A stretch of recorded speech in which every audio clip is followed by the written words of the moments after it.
kan GPD ini kan waktu masa pemerintahan saya kan saya cetuskan gitu ya. Karena korelasi dengan program utama saya tentang pendidikan gratis ini harus ada hubungannya dengan guru-guru. Ya, maka pernah saya bahkan sampai 2.000 orang dulu ya kita rekrut para GPD ini.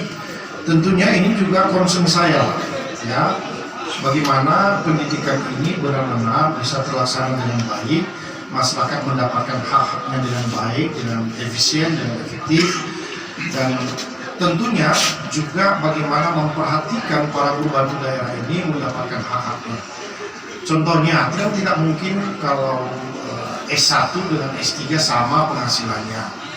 Ya, tentu kita akan kaji, kita akan analisa sehingga mereka juga punya insentif yang lebih semangat untuk bisa melaksanakan tugas-tugas mereka, sehingga masyarakat juga terlayani di sektor pendidikan, dan tentunya ini merupakan tujuan kita kepada masyarakat.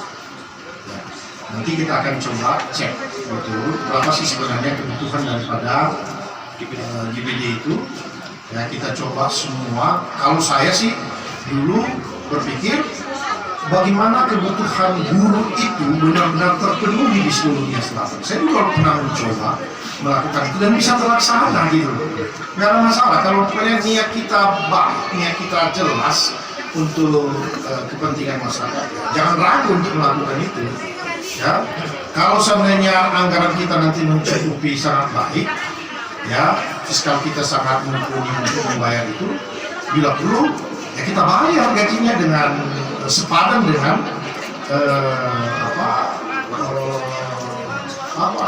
saya katakan pengabdian mereka, dedikasi mereka untuk ya nggak mungkin dong S1 gajinya cuma 1 juta gitu, ya. Paling tidak ya bisa 1.500.000 ya, atau bila perlu kita capai, kalau kita lihat nanti kemampuan fiskal kita bagus ya, bila perlu sampai UMR gitu ya, bisa kita capai, kita upayakan itu. Yang pasti saya prinsipnya memaksimalkan. Toh juga mereka kan bagian daripada masyarakat Nia Selatan yang perlu diperhatikan, yang dampaknya adalah untuk kepentingan masyarakat, supaya rakyat kita cerdas. Kalau rakyat kita cerdas, pasti rakyat kita berani bertindak untuk bisa lebih produktif lagi.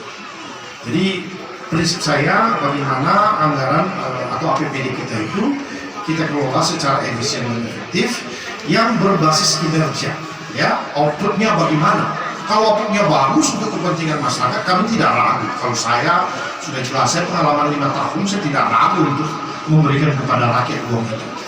Ya, apalagi kalau itu produktif, ya, dan apalagi kalau itu menjadi program skala prioritas saya di sektor pendidikan ini.